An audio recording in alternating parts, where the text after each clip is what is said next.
Yesu yagiraga abigishwa abantu bamwirirwa inyuma barenze 20,000 baje gushaka imigati n'ibitangaza. Ariko muri bo yari afite 70 ashobora kwihererana akabigisha inyigisho zihariye. Muri 70 yari afitemo 12 basize byose bitwa bigishwa.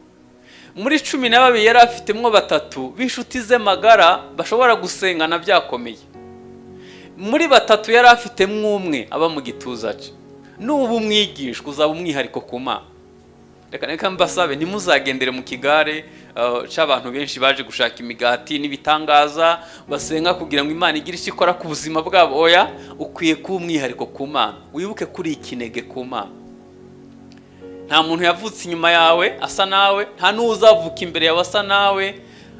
Murareba iyi mirongo ya hano ku ntoke, nta muntu n'umwe ayihuza n'undi ku isi nubwo mwaba muri abana b'impanga zisa, kimwe no mu mboni y'ijisho. Urihariye ku Mana. Imana yakuremye mu buryo butangaje, yifuza kuba n'inshuti yayo magara mu buryo bw'umwihariko. Nugendera mu kigare cy'itorero ukajya wumva wateranye, hari igihe ubaza umuntu ngo urakijwe ngo ngiye ngo nsengera ahantu runaka, ugahita avuga izina ry'umushumba we. Ibyo bintu nta kibazo bifite, ariko wibuke ko muri Egiputa buri wese yisigiye amaraso ku nkomanizo.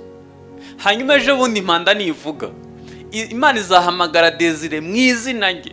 Ntabwo izahamagara institution runaka, ntabwo izahamagara izina ry'idini. Bazahamagara umuntu yavutse, ndavuga ngo yakijijwe, hanyuma agahinduka kuba umwigisho. Abantu bubaha ubuhanuzi kuruta Bibiliya. Iyo umuntu avuze ngo Uwiteka avuze, nubwo yabakubeshe urabyemera. Ubona abantu bagerageza gushakisha kumva icyo Uwiteka bavugaho kugira ngo bamenye uko ejo hazaba hameze.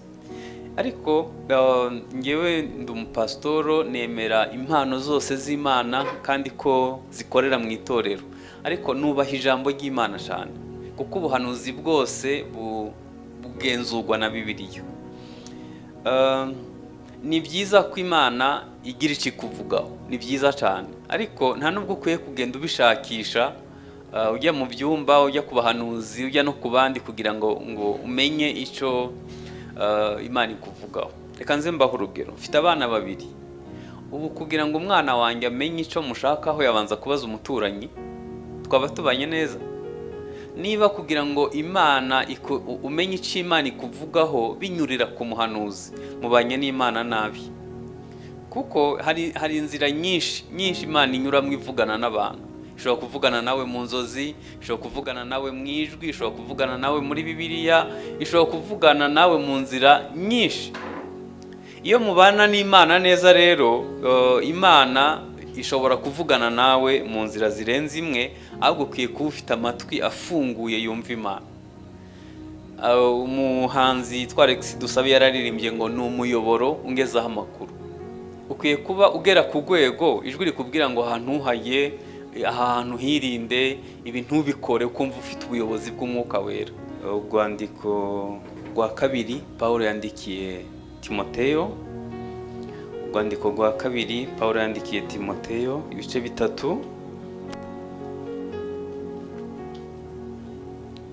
umurongo wa 14. Urwandiko rwa 2 Pawulo yandikiye Timoteyo, ibice 3, umurongo wa 14. N'urupapuro rwa 216 ku bafite Bibiliya imeze nk'iyanjye. Reka dusome. Haravuga ngo ariko wehoho ugume mu byo wize ukabyizezwa nk'uko uzi uwakwigishije, kandi uzi yuko uhereye mu buto bwawe wamenyaga ibyanditswe byera bibasha kukumenyesha ubwenge bwo kuzanira agakiza gaheshwa no kwizera Kristo Yesu. Ibyanditswe byera byose byahumetswe n'Imana kandi bigira umumaro wo kwigisha umuntu no kumwemeza ibyaha, kumwemeza ibyaha bye no kumutunganya no kumuhanira gukiranuka, kugira ngo umuntu w'Imana abashitse afite ibimukwiriye byose ngo akore imirimo myiza yose. Amen. Tugiye kuganira umumaro w'ibyanditswe byera mu buzima bw'umukristo. Kimwe mu bintu abantu badakunda n'ibyanditswe byera. Aka karere aka karere k'ibiyaga bigari kabayemo kubandwa no guterekera no kuraguza cyane, abantu bubaha ubuhanuzi kuruta Bibiliya. Iyo umuntu avuze ngo Uwiteka avuze, nubwo yabakubeshe urabyemera. Ubona abantu bagerageza gushakisha kumva icyo Uwiteka bavugaho kugira ngo bamenye uko ejo hazaba hameze. Ariko ngewe ndi umupasitoro, nemera impano zose z'Imana kandi ko zikorera mu itorero, ariko nubaha ijambo ry'Imana cyane, kuko ubuhanuzi bwose bugenzurwa na Bibiliya. Ni byiza ko Imana igira icyo ikuvugaho, ni byiza cyane, ariko nta nubwo ukwiye kugenda ubishakisha, ujya mu byumba, ujya ku bahanuzi, ujya no ku bandi kugira ngo umenye icyo Imana ikuvugaho. Reka nze mbaho urugero. Mfite abana babiri. Ubu kugira ngo umwana wanjye amenye icyo mushakaho yabanza kubaza umuturanyi, twaba tubanye neza. Niba kugira ngo Imana umenye icyo Imana ikuvugaho binyurira ku muhanuzi, mubanye n'Imana nabi. Kuko hari inzira nyinshi Imana inyuramo ivugana n'abantu. Ishobora kuvugana nawe mu nzozi, ishobora kuvugana nawe mu ijwi, ishobora kuvugana nawe muri Bibiliya, ishobora kuvugana nawe mu nzira nyinshi. Iyo mubana n'Imana neza rero, Imana ishobora kuvugana nawe mu nzira zirenze imwe, ahubwo ukwiye kuba ufite amatwi afunguye yumva Imana. Umuhanzi Alex Dusabe yararirimbye ngo ni umuyoboro ungezaho amakuru. Ukwiye kuba ugera ku rwego ijwi rikubwira ngo ahantu uhaye, ahantu hirinde, ibi ntubikore, ukumva ufite ubuyobozi bw'Umwuka Wera. Kuko tumaze igihe kinini yenda insengero nyinshi zidakinguye, hari abantu batarajya mu rusengero, bataragira uwo mugisha. Ubwo babayeho bate? Abari bafite ubuyobozi bw'Umwuka Wera babana n'Imana neza, n'ubu babayeho, baracara abakristo. Ariko umuntu yamenye icyo Imana ivugana nawe ari uko anyuriye ku muhanuzi cyangwa ku wundi muntu, akaba adafite n'ijambo ry'Imana rigwiriye muri we, afite ibibazo bikomeye. Natangiye mbabwira ko kimwe mu bintu abantu badakunda ni ijambo ry'Imana, kandi ntabwo bitangiye ubu. Mu butayu Imana yabahaye manu, nabyo byari ijambo ry'Imana. Ibaha umutsima uvuye mu ijuru. Manu cyari ikintu gitangaje. Mutekereze ko umwana yarayijyaga ntagware bwashi, n'umusaza akayijya bose bakamera kimwe. Nta kibazo cy'imirire mibi kigeze kiba mu butayu. Ariko abantu barambiwe manu kugeza ubwo bavuga ngo turambiwe guhora tugiye Imana, turashaka n'inyama na tungurusumu, kandi babijyaga muri Egiputa bakubiswe, ariko bakabyifuza. Kimwe mu bintu byababaje Imana ni ukuntu banze umutsima wavuye mu ijuru.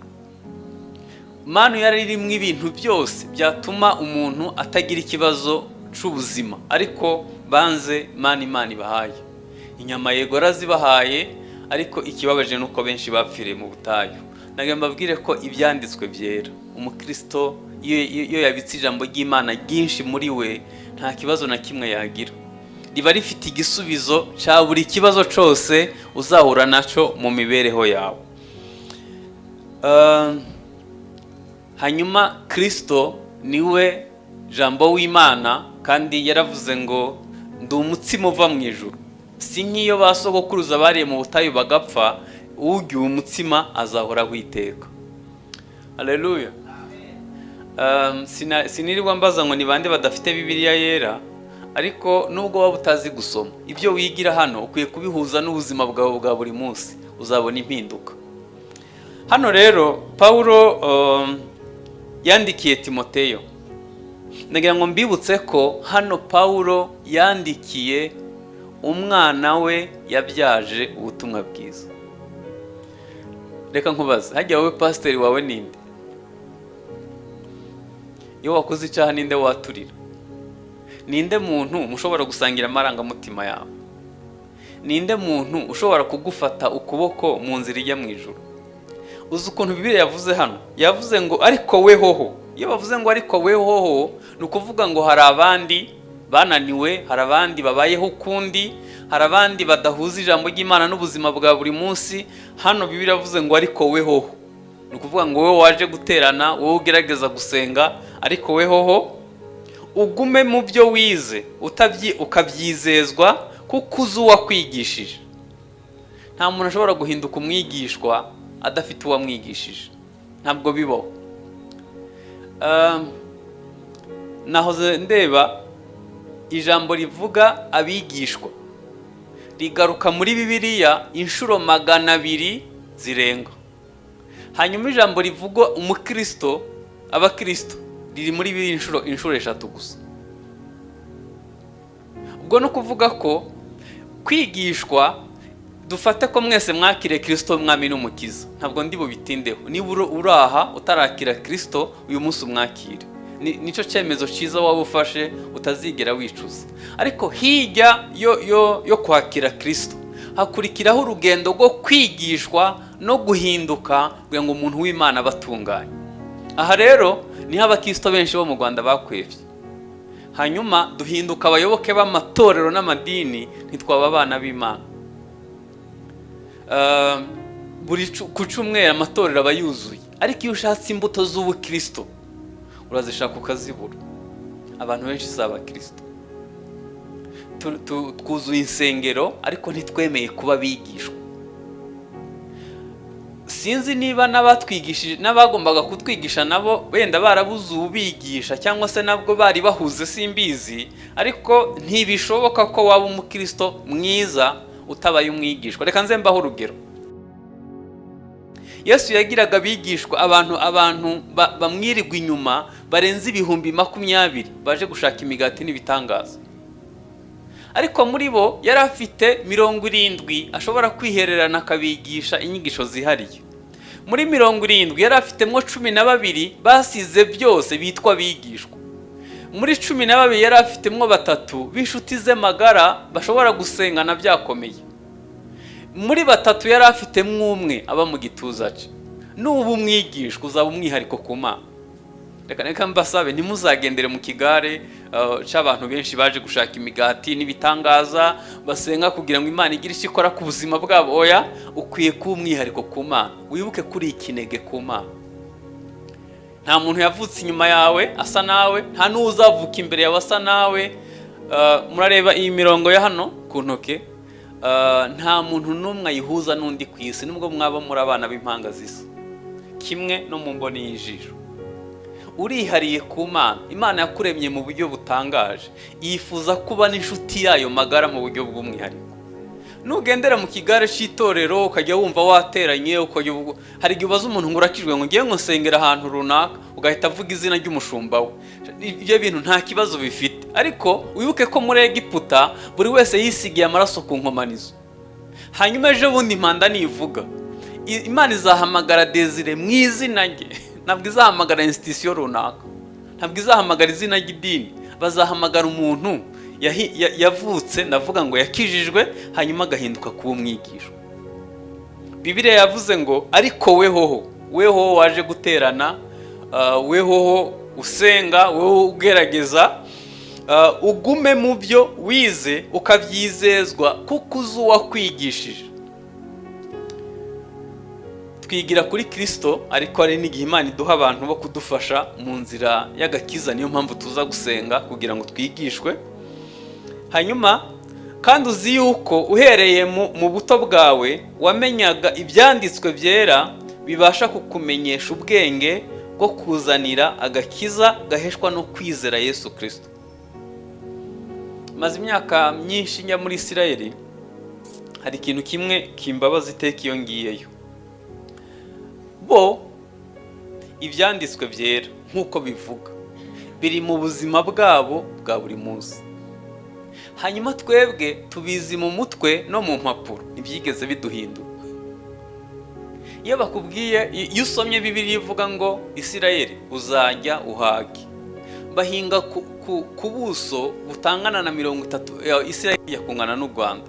Bahinga ku buso bwa 30% gusa igihugu, ahandi hose n'ubutayo n'amabuye.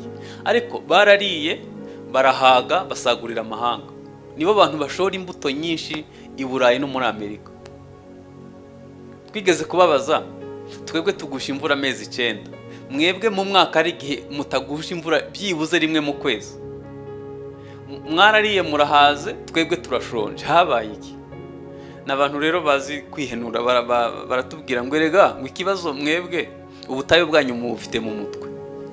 twebwe tubufite hano bugaragare ku bwanyu buri mu mutwe, koko dusanga burahari, kuko imvura dufite n'imigezi tukaba dushonje abandi bo bahazi ntibyumvikana. Iyo bavuze ngo uzaba umutwe ntuzaba umurizo, n'abambere mu gisirikare, n'abambere mu buhinzi, n'abambere mu ikoranabuhanga, ibintu byose abisirayeli ni umutwe. Ibyo Bibiliya ivuga ntibiri mu mpapuro hano inyuguti z'umukara ku mpapuro z'umweru, biri mu buzima bwabo bwa buri munsi. Nagira ngo mbinginge ugerageze kubisoma ariko unabyinjize mu buzima bwawe. Niba Bibiliya ivuga kubabarira, nta muntu wananiwe kubabarira. Niba Bibiliya ivuga gusenga, usenga kangahe ku munsi?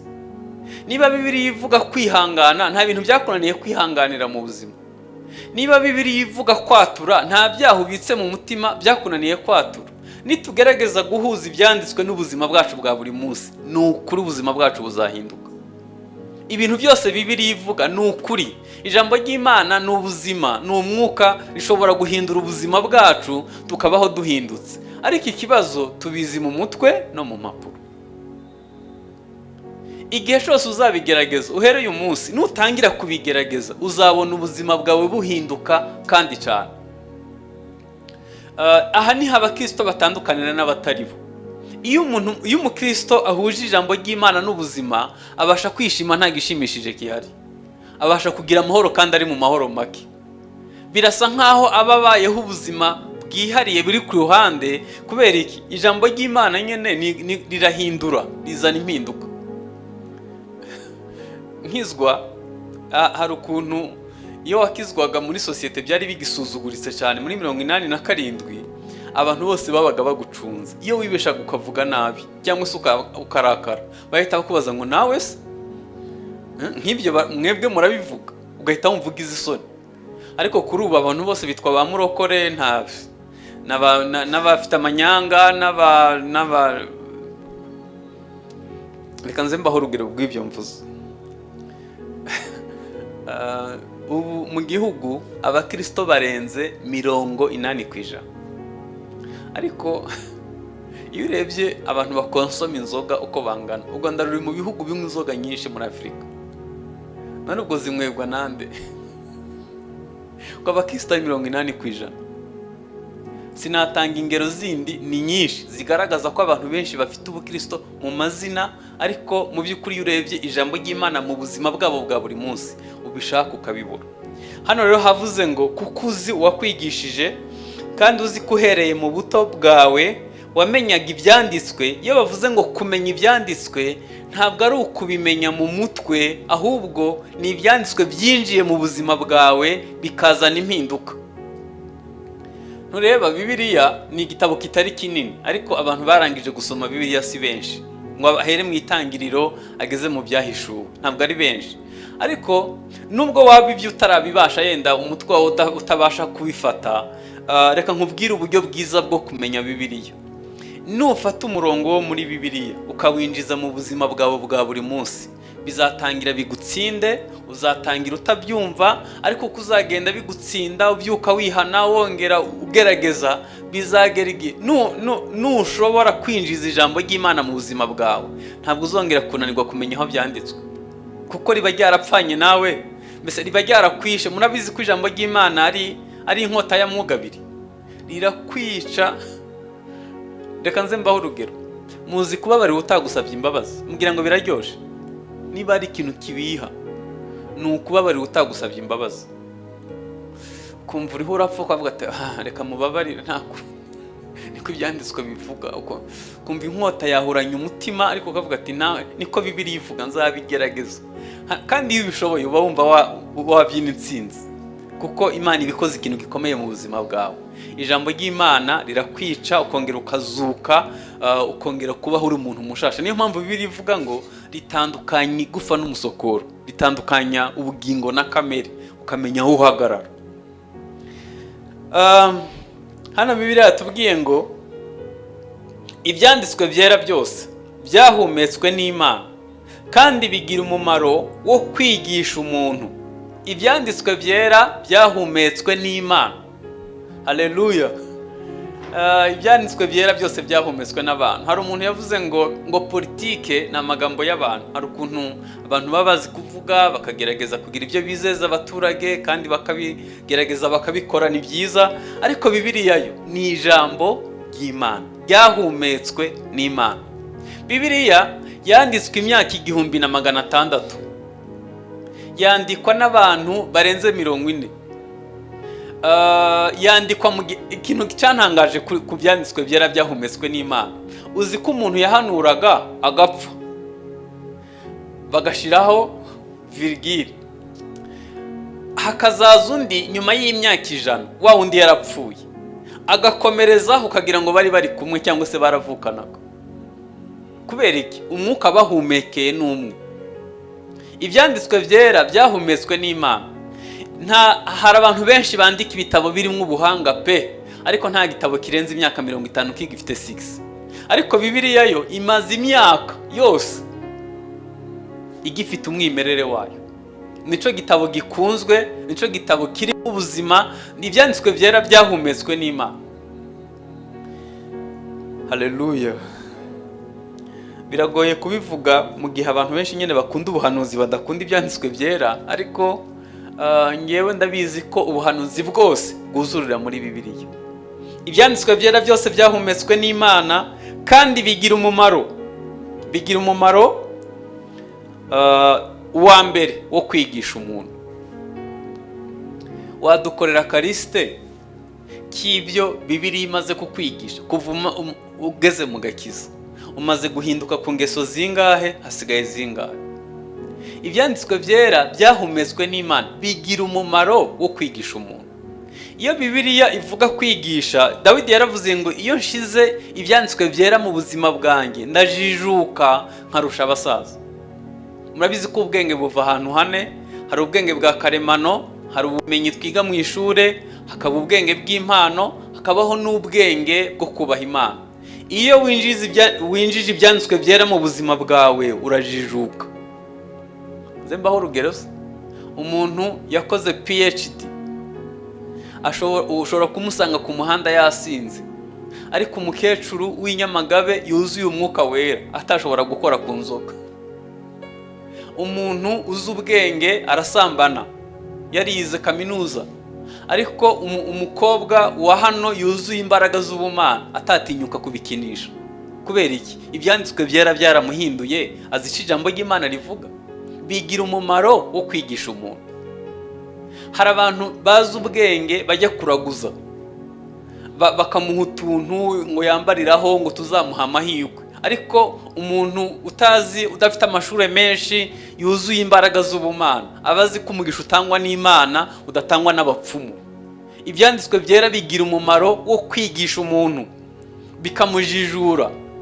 None se mwagira ngo isi zarangizwa n'abandi? Zarangizwa n'injiji zizi. None se murareba isi ni nziza pe, ariko ibi bomba atomike babitse wagira ngo ntibizabiyicira bonyine.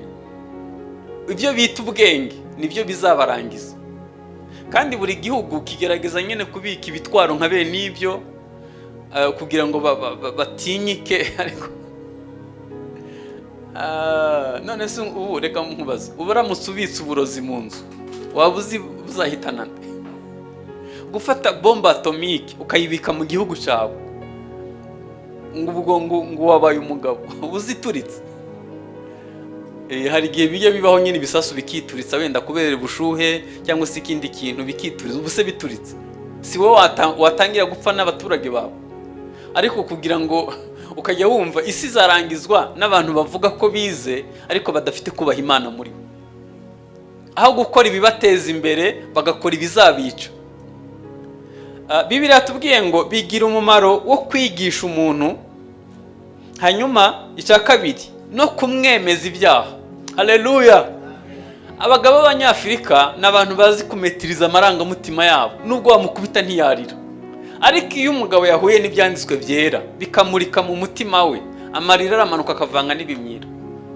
Ibintu bya protokole y'amarangamutima n'imiterere birahagarara. Kuko ijambo ry'Imana iyo rimuritse nitabaza riri ku gitereko cyayo.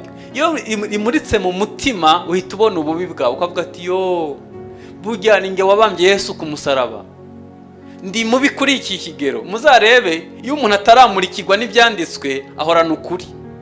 Muzanshinje ninde wambonye kuki mungendaho, ariko iyo ibyanditswe byera byaje umuntu ararira ari mu cyumba ari wenyene, umuntu amenya ko ari mubi, hanyuma agashaka Yesu akamubabarira. Nimubona umuntu ataramurikirwa ntibizabagore ngo mwirirwe mumubwira amakosa ye, kuko ataramurikirwa aba yumva ari umwere. Ariko iyo amurikiwe n'Imana ahita amenya ko ari umunyabyaha. Icyo dukwiye gusengera ni abantu bataramurikirwa n'ijambo ry'Imana ngo ribamurikire. Ubundi iyo ucanye itara umwijima urahunga. Umunsi ijambo ry'Imana ryakumurikiye uzamenya ko uri mubi. Reka mbaho urugero. Yesaya yagiye mu rusengero, yari amaze imyaka 5 ahanura, yari umuhanuzi ukomeye, ariko asanga uwo munsi itara ryamuritse, asanga ubwiza bw'Imana bwuzuye urusengero. Yahise avuga ngo ndapfuye, mbonye Imana mfite iminwa yanduye, nabo tubana bose baranduye.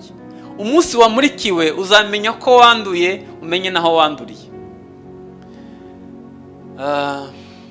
Imana ihitira zimukoze ikara ku munwa, iravuga ngo ndatuma nde, aravuga ngo ndahari, aba ni nge utuma.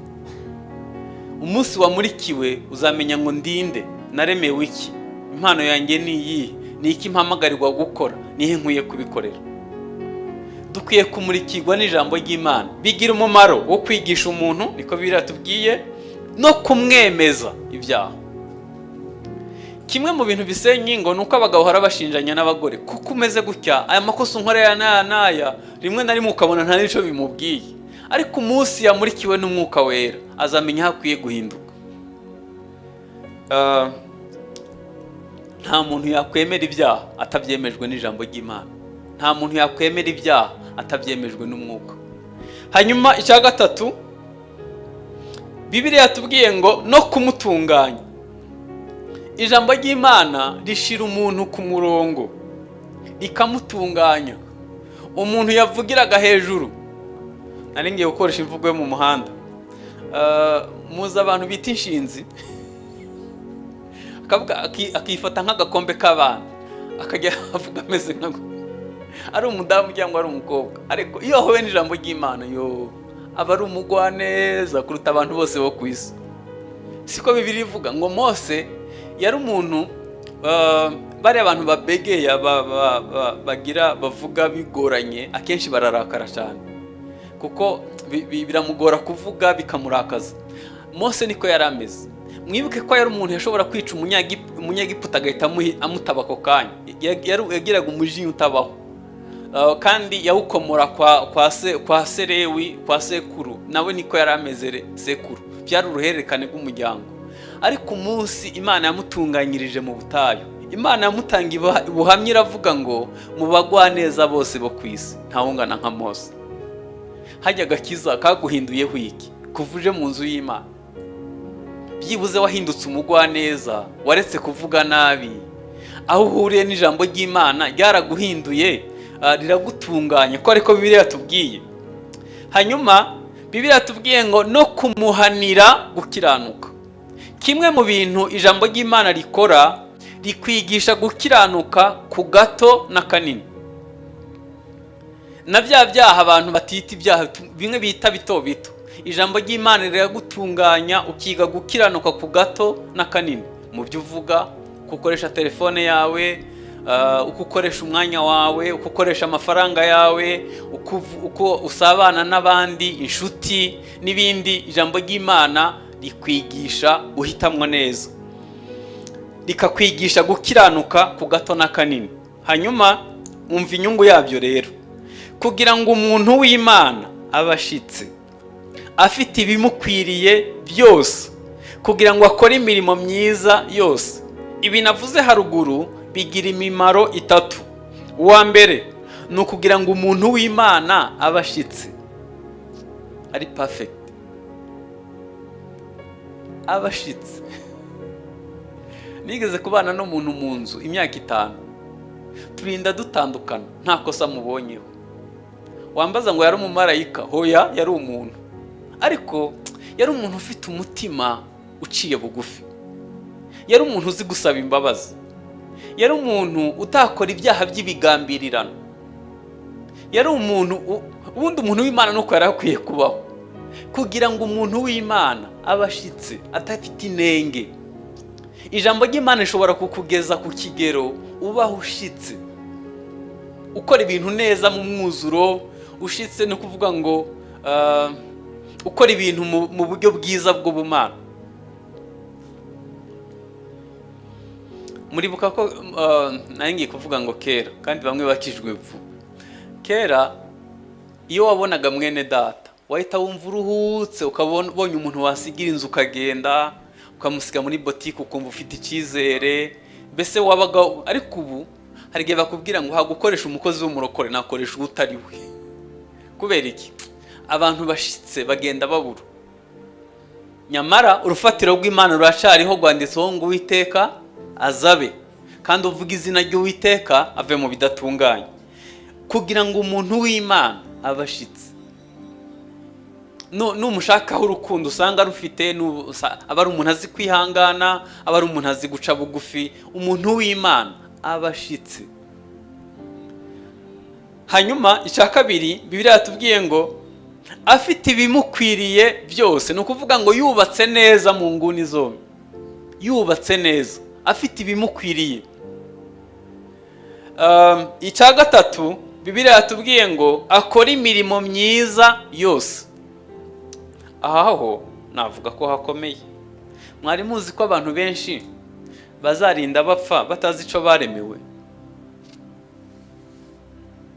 Kandi mwibuke ko mu isi tutari ba mukerarugendo, twaje kuri misiyo. Imana ifite ikintu yakohereje gukora mu isi. Icyo yakuremeye gukora uzanakibazwa nuhagarara imbere y'Imana. Niyo mpamvu ukwiye kubaza Imana ngo wandemeye iki? Mpishurira ikintu nkwiye gukora mu bwami bwawe. Nuhagarara imbere y'Imana, nta zina ry'itorero bazahamagara, nta zina, ntuzatwajyana n'umuryango wawe wose. Uko wavutse mu nda ya mama uri wenyine, niko uzahagarara imbere y'Imana uri wenyine. Ikibabaje rero nuko uzava mu isi utazi icyo waje kuhakora. Turaba Imana yaremye, ituremeye gukora imirimo myiza yose muri Kristo Yesu. Nujya ubyuka mu gitondo ujye ubwira Imana ngo Mana, urakoze ko mpaye gukanguka, umpindura indogoba yawe ugenderaho, ushobore gusohoza ubushake bw'Imana mu isi. Mu isengesho rya Data wa twese aravuga ngo Data wa twese, izina ryawe ryubahwe, ubwami bwawe buze, ibyo ushaka bibe mu isi. Ni ukuvuga ngo Imana imaze kukubyara ukavuka ukaba umwana w'Imana, ukwiye kubaho ubuzima buyubaha, hanyuma ugakora ukamamaza ubwami bwayo, ubushake bw'Imana bukaza mu isi. Aba bantu bateraniye hano, buri wese aramutse amenye icyo Imana yamuremeye, akagerageza gukora imirimo myiza aho atuye, ubwami bw'Imana bwaza i Karongi. Ubwami bw'Imana bwaza muri serivisi aho ukora, ubwami bw'Imana bwaza mu muryango aho washatse cyangwa washatswe. Ubwami bw'Imana bwaza uyu ukora ku buryo uhagararira Imana neza mu isi, kuko umunsi umwe uzasoza imirimo yawe. Ibi mvuze nta mahitamo arimo, ubishaka cyangwa utabishaka uzagenda. Aha turi hari abandi barahava, natwe turahaza, natwe tuzahava haza abandi. Ikibazo rero, uzasiga inkuru cy'imusozi, niko uzasiga ukoze mu isi. Turaba Imana yaremye, ituremeye gukora imirimo myiza yose kandi ikorewe muri Kristo Yesu. Hari abakristo nyine baza bagaterana bagataha, ariko adafite umurimo n'umwe akora mu bwami bw'Imana. Mbibutse ko Tabita Dorcas ntabwo yazuwe n'amarira y'abapfakazi, yazuwe n'imirimo myiza yakoze. Korneliyo, Imana yaravuze ngo gusenga bigeretseho kugira ubuntu byazamukiye kubugubutsa imbere y'Imana. Ntabwo Yesu yegasiza dukopeje urubanza tuzabazwa. Yavuze ngo nari nshonje murangaburira, nari nambaye ubusa muranyambika, nari mfunzwe muza kunsura, nari umushyitsi murancumbikira, nari inyotewe mu amazi yo kunywa. Ibyo se ari umuntu byananira? Biroroshe, ahubwo nuko tutazi imirimo myiza dukwiye gukora muri Kristo Yesu. Ni gute ugira imyenda 10 mu kabati, hari umuntu uzi adafite umwenda n'umwe wo kwambara kandi umuzi?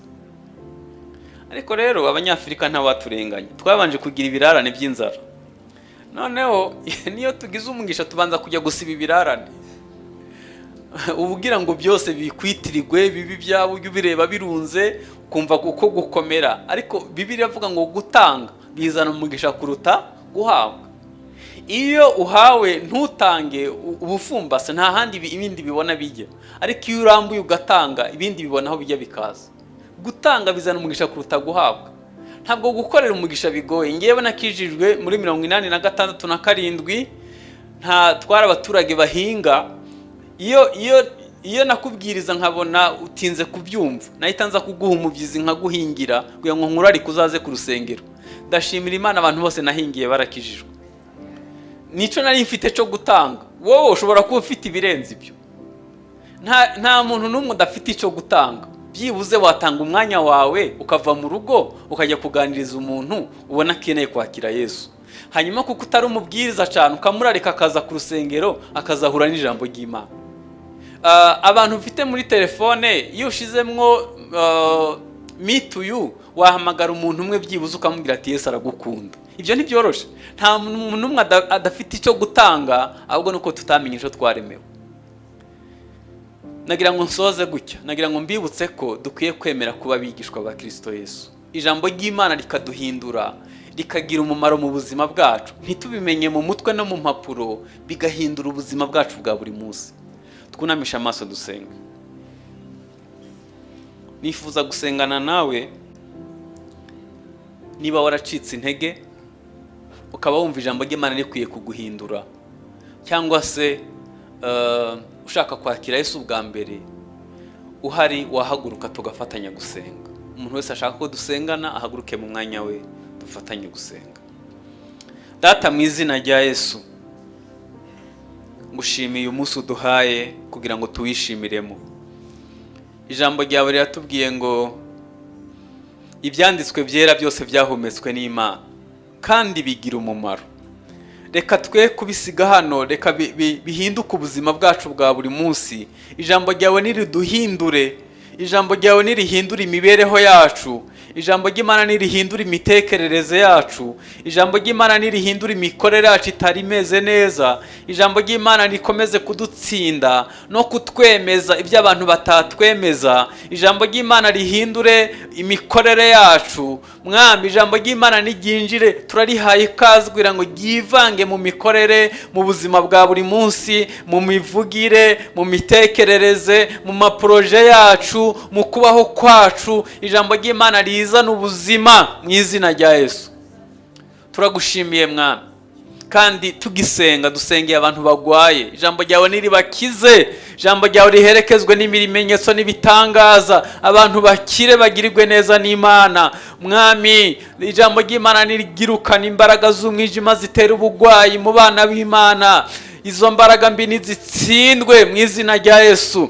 Turasenga kugira ngo abafite ibyifuzo bitandukanye babere igisubizo, kiganza cyawe gikora imirimo ikomeye, haba impinduka nziza mu bana bawe. Reka Mwami, ijambo ryawe riduhindure, abaduseka ko twakijijwe, abo twasize hirya, nibatureba batuboneho imirimo myiza, bahimbaze Data wo mu ijuru.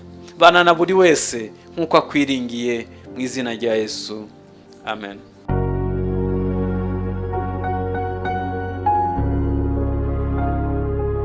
Ukwiye kuba umwihariko ku Mana. Wibuke kuri ikinege ku Mana. Nta muntu yavutse inyuma yawe asa nawe, nta n'uzavuka imbere yawe asa nawe. Murareba iyi mirongo ya hano ku ntoke, nta muntu n'umwe ayihuza n'undi ku isi, nubwo mwaba muri abana b'impanga zisa, kimwe no mu mboni y'ijisho. Urihariye ku Mana. Imana yakuremye mu buryo butangaje, yifuza kuba n'inshuti yayo magara mu buryo bw'umwihariko. Nufata umurongo wo muri Bibiliya ukawinjiza mu buzima bwawe bwa buri munsi, bizatangira bigutsinde, uzatangira utabyumva, ariko kuzagenda bigutsinda. Umunsi wamurikiwe uzamenya ngo ndinde, naremewe iki, impano yanjye ni iyi, ni iki mpamagarirwa gukora, nihe nkwiye kubikorera. Nigeze kubana n'umuntu mu nzu imyaka 5, turinda dutandukana, nta kosa mubonyeho. Wambaza ngo yari umumarayika? Hoya, yari umuntu, ariko yari umuntu ufite umutima.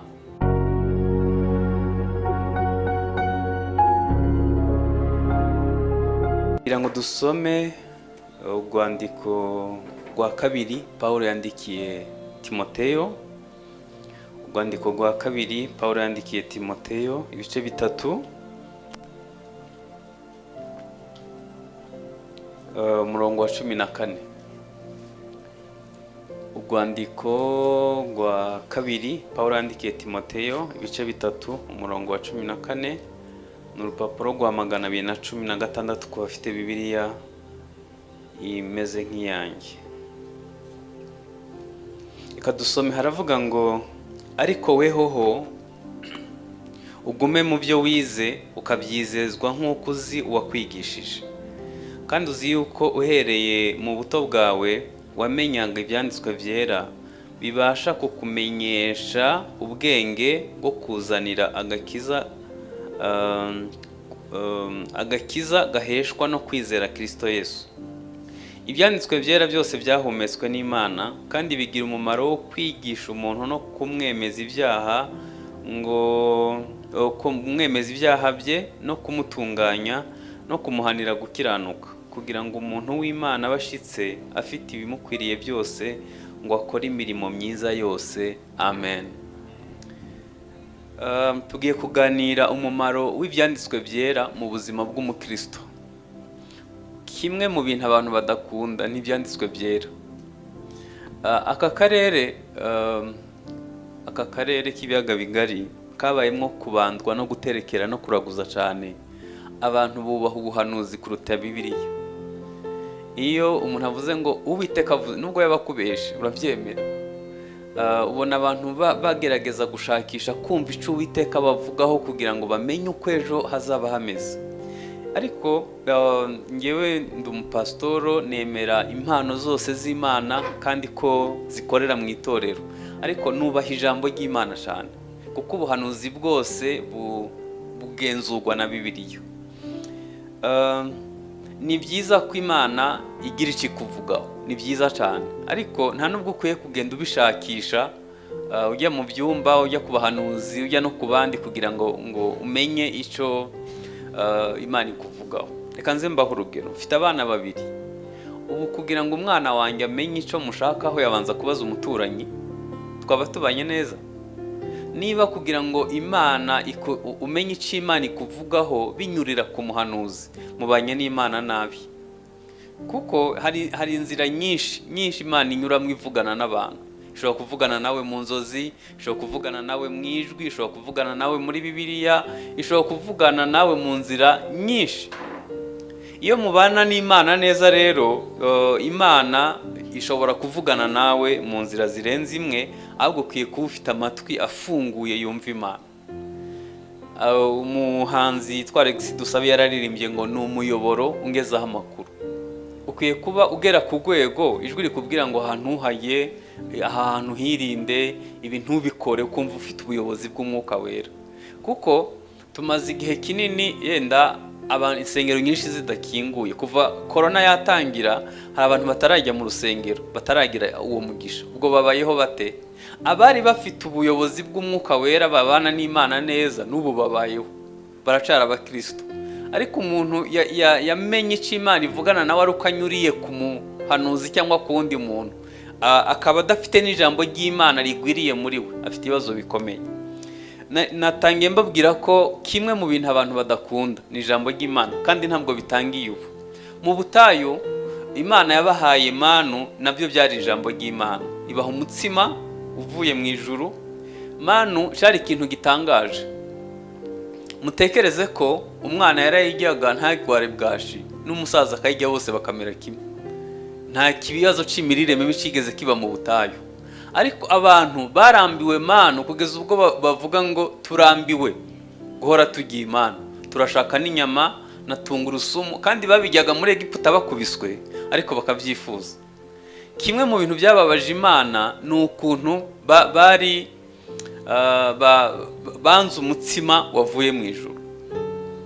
Manu yari irimo ibintu byose byatuma umuntu atagira ikibazo c'ubuzima, ariko banze Imana ibahaye. Inyama yego razibahaye, ariko ikibabaje nuko benshi bapfiriye mu butayu. Nage mbabwire ko ibyanditswe byera, umukristo iyo yabitse ijambo ry'Imana ryinshi muri we, nta kibazo na kimwe yagira, riba rifite igisubizo cya buri kibazo cyose uzahura nacyo mu mibereho yawe. Hanyuma Kristo niwe jambo w'Imana, kandi yaravuze ngo ndi umutsima uva mu ijuru. Si nk'iyo ba sogokuruza bariye mu butayu bagapfa, urya umutsima azahoraho iteka. Haleluya. Sinirirwa mbaza ngo ni bande badafite Bibiliya yera, ariko nubwo waba utazi gusoma, ibyo wigira hano ukwiye kubihuza n'ubuzima bwawe bwa buri munsi, uzabona impinduka. Hano rero Paulo yandikiye Timoteyo. Ndagira ngo mbibutse ko hano Paulo yandikiye umwana we yabyaje ubutumwa bwiza.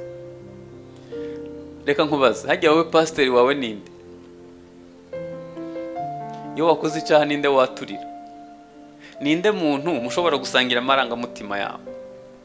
Ninde muntu ushobora kugufata ukuboko mu nzira ijya mu ijuru?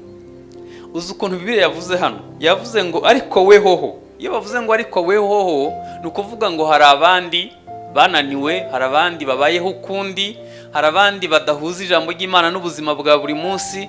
Hano Bibiliya yavuze ngo ariko wehoho, ni ukuvuga ngo wowe waje guterana, wowe ugerageza gusenga, ariko wehoho ugume mu byo wize, ukabyizezwa kuko uzi uwakwigishije. Nta muntu ashobora guhinduka umwigishwa adafite uwamwigishije, ntabwo bibaho. Nahoze ndeba ijambo rivuga abigishwa rigaruka muri Bibiliya inshuro 200 zirenga. Hanyuma ijambo rivuga umukristo, abakristo, riri muri Bibiliya inshuro 3 gusa. Ubwo no kuvuga ko kwigishwa, dufate ko mwese mwakire Kristo mwami n'umukiza. Ntabwo ndi bubitindeho. Niba uraha utarakira Kristo, uyu munsi umwakire. Nico cyemezo cyiza waba ufashe utazigera wicuza. Ariko hirya yo kwakira Kristo, hakurikiraho urugendo rwo kwigishwa no guhinduka kugira ngo umuntu w'Imana batunganye. Aha rero niho abakristo benshi bo mu Rwanda bakwevye. Hanyuma duhinduka abayoboke b'amatorero n'amadini, ntitwaba abana b'Imana. Buri ku cyumweru amatorero aba yuzuye, ariko iyo ushatse imbuto z'ubukristo urazishaka ukazibura. Abantu benshi si abakristo. Twuzuye insengero ariko ntitwemeye kuba bigishwa. Sinzi niba n'abatwigishije n'abagombaga kutwigisha nabo wenda barabuze ubigisha, cyangwa se nabwo bari bahuze simbizi, ariko ntibishoboka ko waba umukristo mwiza utabaye umwigishwa. Reka nze mbaho urugero. Yesu yagiraga abigishwa abantu bamwirirwa inyuma barenze 20,000 baje gushaka imigati n'ibitangaza. Ariko muri bo yari afite 70 ashobora kwihererana akabigisha inyigisho zihariye. Muri 70 yari afitemo 12 basize byose bitwa bigishwa. Muri 12 yari afitemo 3 b'inshuti ze magara bashobora gusengana byakomeye. Muri 3 yari afitemo 1 aba mu gituza cye. N'ubu umwigishwa uzaba umwihariko ku Mana. Reka mbasabe ntimuzagendere mu kigare cy'abantu benshi baje gushaka imigati n'ibitangaza basenga kugira ngo Imana igire icyo ikora ku buzima bwabo. Oya, ukwiye kuba umwihariko ku Mana. Wibuke kuri ikinege ku Mana. Nta muntu yavutse inyuma yawe asa nawe, nta n'uzavuka imbere yawe asa nawe. Murareba iyi mirongo ya hano ku ntoke, nta muntu n'umwe ayihuza n'undi ku isi, nubwo mwaba muri abana b'impanga zisa, kimwe no mu mboni y'ijisho. Urihariye ku Mana. Imana yakuremye mu buryo butangaje, yifuza kuba n'inshuti yayo magara mu buryo bw'umwihariko. Nugendera mu kigare cy'itorero ukajya wumva wateranye, hari igihe ubaza umuntu ngo urakijwe ngo ngiye nsengera ahantu runaka, ugahita avuga izina ry'umushumba we. Ibyo bintu nta kibazo bifite, ariko wibuke ko muri Egiputa buri wese yisigiye amaraso ku nkomanizo. Hanyuma ejo bundi impanda nivuga, Imana izahamagara Desire mu izina rye. Ntabwo izahamagara institution runaka, ntabwo izahamagara izina ry'idini. Bazahamagara umuntu yavutse, ndavuga ngo yakijijwe, hanyuma agahinduka kuba umwigisho. Bibiliya yavuze ngo ariko wehoho waje guterana, wehoho usenga, weho ugerageza, ugume mu byo wize ukabyizezwa kuko uzi uwakwigishije. Twigira kuri Kristo, ariko hari n'igihe Imana iduha abantu bo kudufasha mu nzira y'agakiza. Niyo mpamvu tuza gusenga kugira ngo twigishwe. Hanyuma kandi uzi yuko uhereye mu buto bwawe wamenyaga ibyanditswe byera bibasha kukumenyesha ubwenge bwo kuzanira agakiza gaheshwa no kwizera Yesu Kristo. Maze imyaka myinshi njya muri Isirayeli, hari ikintu kimwe kimbabaza iteka iyo ngiyeyo. Bo ibyanditswe byera nk'uko bivuga biri mu buzima bwabo bwa buri munsi. Hanyuma twebwe tubizi mu mutwe no mu mpapuro, ntibyigeze biduhindura. Iyo bakubwiye, iyo usomye Bibiliya ivuga ngo Isirayeli uzajya uhage, bahinga ku buso butangana na 30, Isirayeli yakungana n'u Rwanda, bahinga ku buso bwa 30% gusa igihugu, ahandi hose n'ubutayo n'amabuye. Ariko barariye, barahaga, basagurira amahanga. Nibo bantu bashora imbuto nyinshi i Burayi no muri Amerika. Twigeze kubabaza, twebwe tugusha imvura amezi 9, mwebwe mu mwaka ari igihe mutagusha imvura byibuze rimwe mu kwezi. Mwarariye murahaze, twebwe turashonje. Habaye iki? N'abantu rero bazi kwihenura, baratubwira ngo erega ngo ikibazo mwebwe ubutayo bwanyu mubufite mu mutwe, twebwe tubufite hano bugaragare ku bwanyu buri mu mutwe. Koko dusanga burahari, kuko imvura dufite n'imigezi tukaba dushonje, abandi bo bahaze, ntibyumvikana. Iyo bavuze ngo uzaba umutwe ntuzaba umurizo, n'abambere mu gisirikare, n'abambere mu buhinzi, n'abambere mu ikoranabuhanga, ibintu byose abisirayeli ni umutwe. Ibyo Bibiliya ivuga ntibiri mu mpapuro hano, inyuguti z'umukara ku mpapuro z'umweru, biri mu buzima bwabo bwa buri munsi. Nagira ngo mbinginge ugerageze kubisoma, ariko unabyinjize mu buzima bwawe. Niba Bibiliya ivuga kubabarira, nta muntu wananiwe kubabarira. Niba Bibiliya ivuga gusenga, usenga kangahe ku munsi? Niba Bibiliya ivuga kwihangana, nta bintu byakunaniye kwihanganira mu buzima. Niba Bibiliya ivuga kwatura, nta byaha ubitse mu mutima byakunaniye kwatura. Nitugerageza guhuza ibyanditswe n'ubuzima bwacu bwa buri munsi, ni ukuri ubuzima bwacu buzahinduka. Ibintu byose Bibiliya ivuga ni ukuri. Ijambo ry'Imana ni ubuzima, ni umwuka, rishobora guhindura ubuzima bwacu tukabaho duhindutse. Ariko ikibazo tubizi mu mutwe no mu mpapuro. Igihe cyose uzabigerageza, uhereye umunsi nutangira kubigerageza, uzabona ubuzima bwawe buhinduka kandi cyane. Aha ni abakristo batandukanira n'abataribo. Iyo umukristo ahuje ijambo ry'Imana n'ubuzima, abasha kwishima nta gishimishije gihari, abasha kugira amahoro kandi ari mu mahoro make.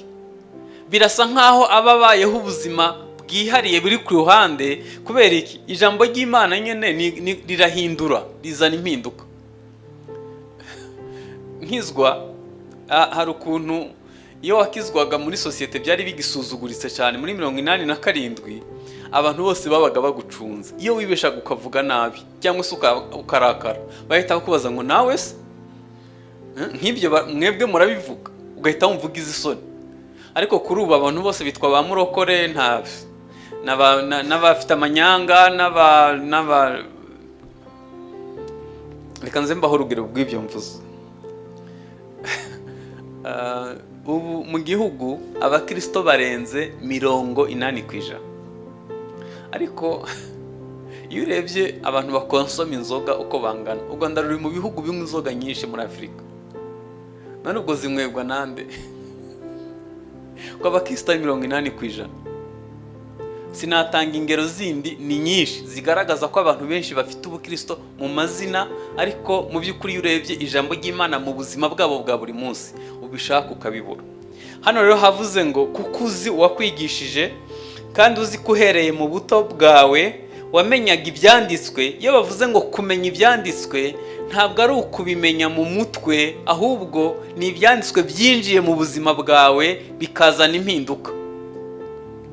Ntureba, Bibiliya ni igitabo kitari kinini, ariko abantu barangije gusoma Bibiliya si benshi. Ngo ahere mu itangiriro ageze mu byahishuwe, ntabwo ari benshi. Ariko nubwo waba ibyo utarabibasha, yenda umutwe wawe utabasha kubifata, reka nkubwire uburyo bwiza bwo kumenya Bibiliya.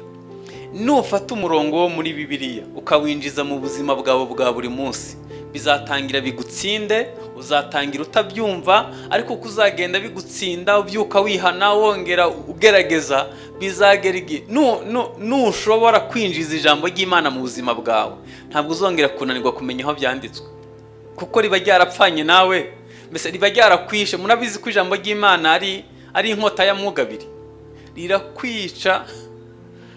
Reka nze mbaho urugero. Muzi kubabarira utagusabye imbabazi, mugira ngo biraryoshe? Niba ari ikintu kibiha, ni ukubabarira utagusabye imbabazi. Kumva uriho urapfa ukavuga ati reka mubabarire, niko ibyanditswe bivuga.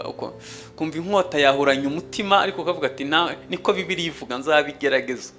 Kandi iyo ubishoboye uba wumva wabyina intsinzi, kuko Imana ibikoze ikintu gikomeye mu buzima bwawe. Ijambo ry'Imana rirakwica, ukongera ukazuka, ukongera kubaho uri umuntu mushasha. Niyo mpamvu Bibiliya ivuga ngo ritandukanya igufa n'umusokoro, ritandukanya ubugingo na kamere, ukamenya aho uhagarara. Hano Bibiliya yatubwiye ngo ibyanditswe byera byose byahumetswe n'Imana kandi bigira umumaro wo kwigisha umuntu. Ibyanditswe byera byahumetswe n'Imana. Haleluya. Ibyanditswe byera byose byahumetswe n'abantu. Hari umuntu yavuze ngo politike ni amagambo y'abantu. Hari ukuntu abantu baba bazi kuvuga, bakagerageza kugira ibyo bizeza abaturage, kandi bakabigerageza bakabikora, ni byiza. Ariko Bibiliya yo ni ijambo ry'Imana, ryahumetswe n'Imana. Bibiliya yanditswe imyaka 1600, yandikwa n'abantu barenze 40. Yandikwa mu ikintu cyantangaje ku byanditswe byera byahumetswe n'Imana.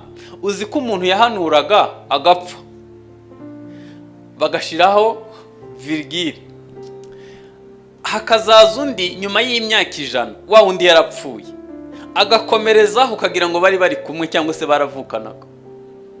Kubera iki? Umwuka bahumekeye n'umwe. Ibyanditswe byera byahumetswe n'Imana. Hari abantu benshi bandika ibitabo birimo ubuhanga pe, ariko nta gitabo kirenze imyaka 50 kigifite 6. Ariko Bibiliya yo imaze imyaka yose igifite umwimerere wayo.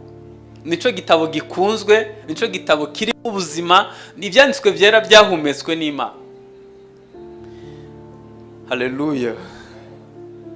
Biragoye kubivuga mu gihe abantu benshi nyene bakunda ubuhanuzi badakunda ibyanditswe byera, ariko ngewe ndabizi ko ubuhanuzi bwose bwuzurira muri Bibiliya. Ibyanditswe byera byose byahumetswe n'Imana kandi bigira umumaro.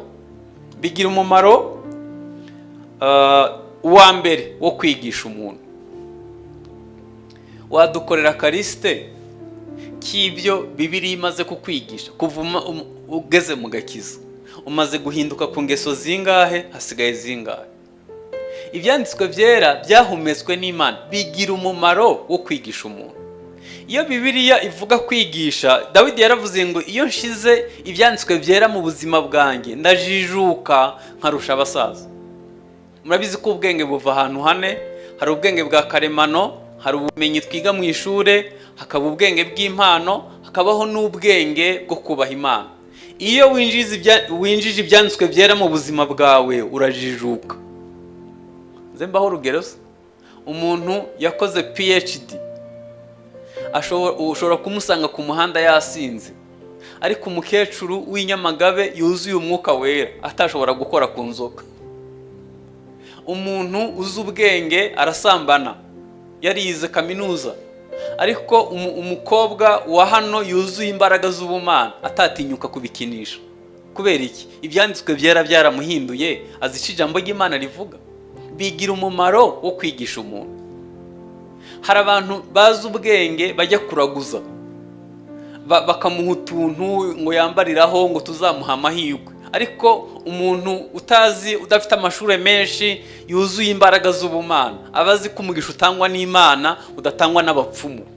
Ibyanditswe byera bigira umumaro wo kwigisha umuntu, bikamujijura. None se mwagira ngo isi zarangizwa n'abandi? Zarangizwa n'injiji zizi. none se murareba isi ni nziza pe, ariko ibi bomba atomike babitse wagira ngo ntibizabiyicira bonyine.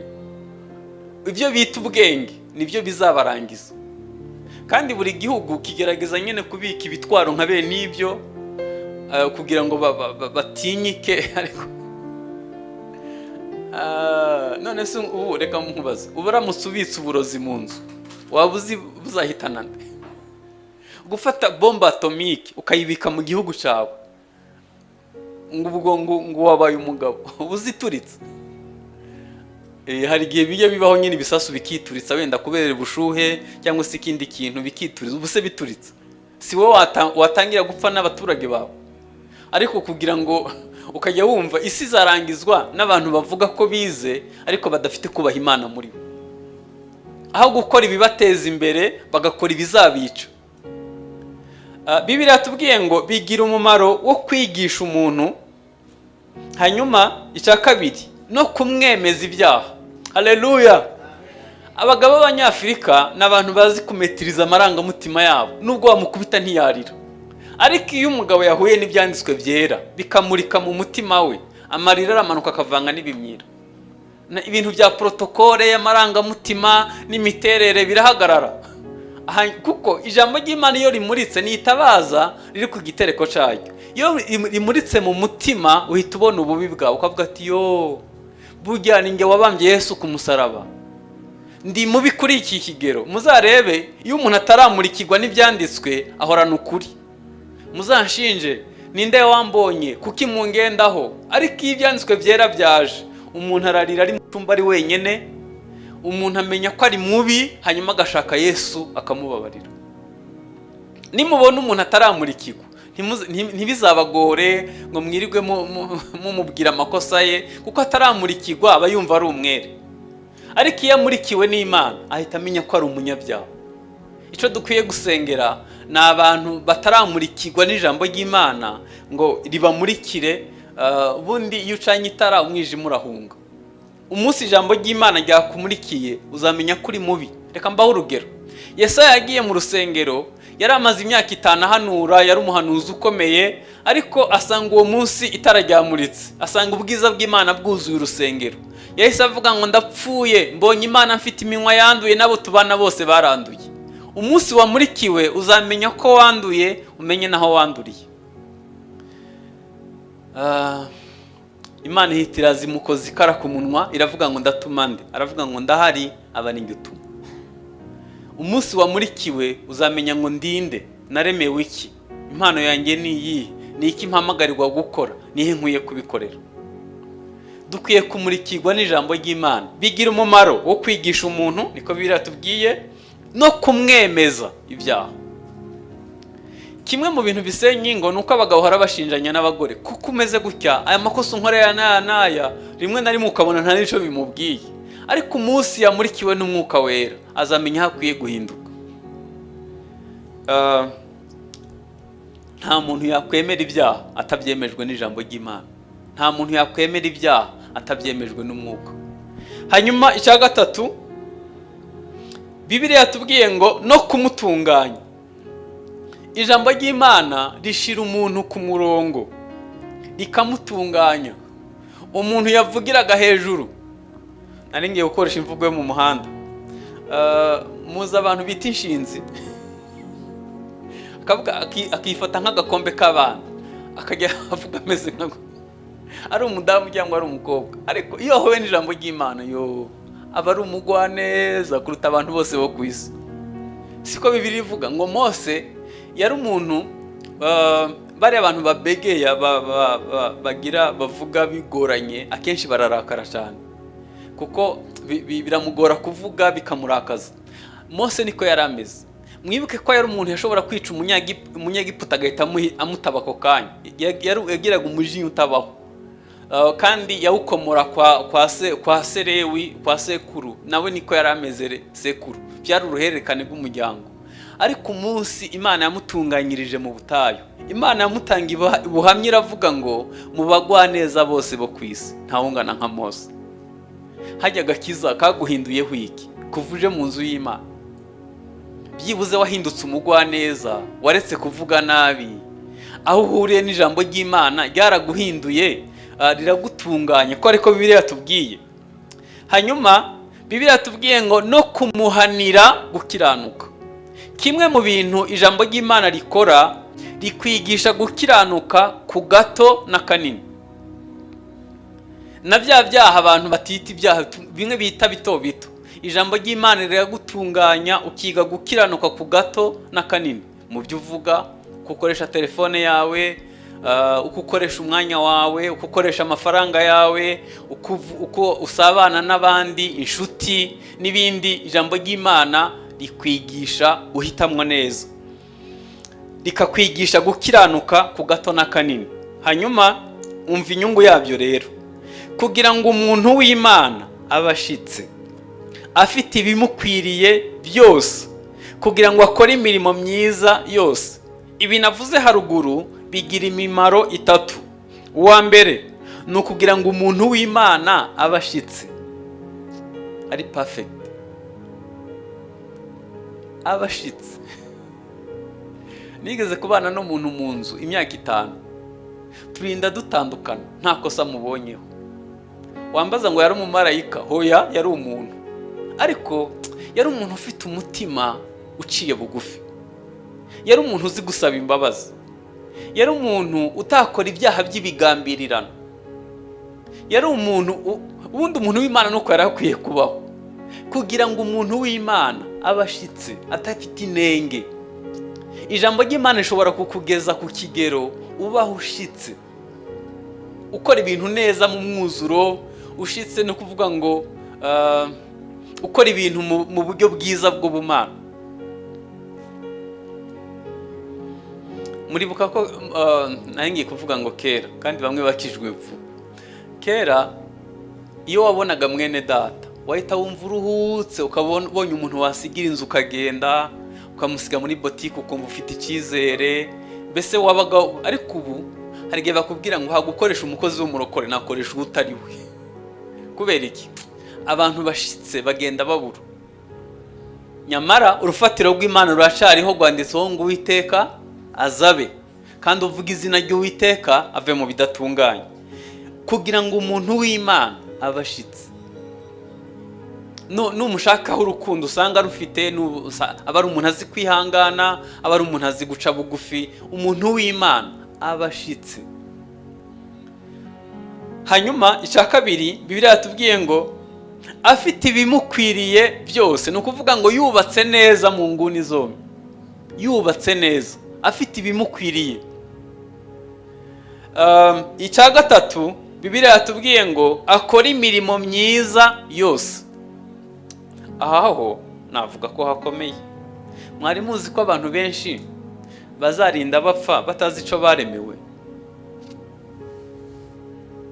Kandi mwibuke ko mu isi tutari ba mukerarugendo, twaje kuri misiyo.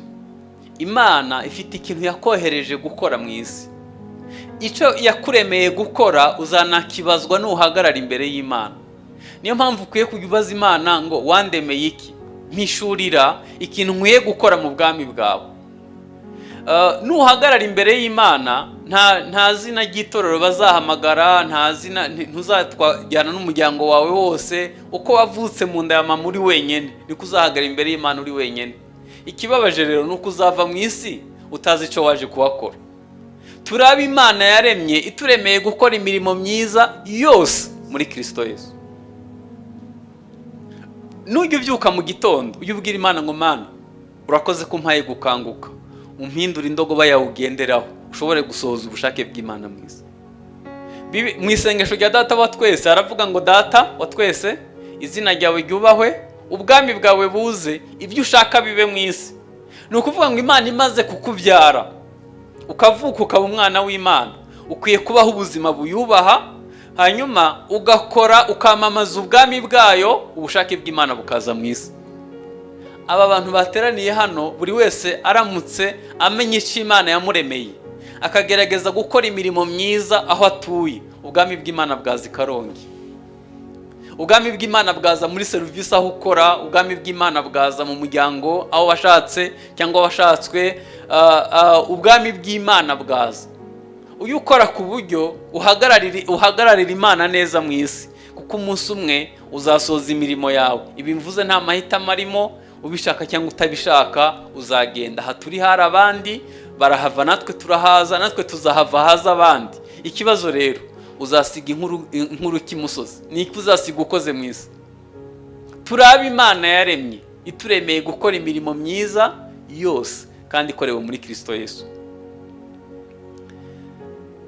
Hari abakristo nyine baza bagaterana bagataha, ariko adafite umurimo n'umwe akora mu bwami bw'Imana. Mbibutse ko Tabita Dorcas ntabwo yazuwe n'amarira y'abapfakazi, yazuwe n'imirimo myiza yakoze. Korneliyo, Imana yaravuze ngo gusenga bigeretseho kugira ubuntu byazamukiye kubugubutsa imbere y'Imana. Ntabwo Yesu yegasiza adukopeje urubanza tuzabazwa. Yavuze ngo nari nshonje murangaburira, nari nambaye ubusa muranyambika, nari mfunzwe muza kunsura, nari umushyitsi murancumbikira, nari inyotewe mu amazi yo kunywa. Ibyo se ari umuntu byananira?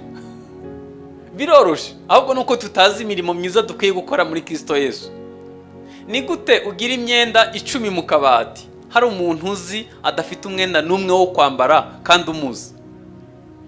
Ariko rero abanyafrika ntawaturenganya, twabanje kugira ibirarane by'inzara. Noneho niyo tugize umugisha tubanza kujya gusiba ibirarane. Ubugira ngo byose bikwitirirwe bibi byawe, ujye ubireba birunze kumva kuko gukomera. Ariko Bibiliya avuga ngo gutanga bizana umugisha kuruta guhabwa.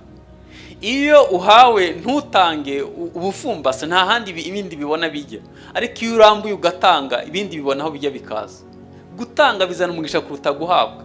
Ntabwo gukorera umugisha bigoye. Ngewe nakijijwe muri 86 na 7, nta twara abaturage bahinga. Iyo nakubwiriza nkabona utinze kubyumva, nahita nza kuguha umubyizi nkaguhingira kugira ngo nkurari kuzaze ku rusengero. Ndashimira Imana abantu bose nahingiye barakijijwe. Nico nari mfite cyo gutanga. Wowe ushobora kuba ufite ibirenze ibyo. Nta muntu n'umwe udafite icyo gutanga. Byibuze watanga umwanya wawe ukava mu rugo ukajya kuganiriza umuntu ubona akeneye kwakira Yesu. Hanyuma kuko utari umubwiriza cyane ukamurarika akaza ku rusengero akazahura n'ijambo ry'Imana. Abantu mfite muri telefone, iyo ushizemwo me to you, wahamagara umuntu umwe byibuze ukamubwira ati Yesu aragukunda. Ibyo ntibyoroshe. Nta muntu n'umwe adafite icyo gutanga, ahubwo nuko tutamenye icyo twaremewe. Nagira ngo nsoze gutya, nagira ngo mbibutse ko dukwiye kwemera kuba abigishwa ba Kristo Yesu. Ijambo ry'Imana rikaduhindura, rikagira umumaro mu buzima bwacu. Ntitubimenye mu mutwe no mu mpapuro, bigahindura ubuzima bwacu bwa buri munsi. Twunamisha amaso dusenga. Nifuza gusengana nawe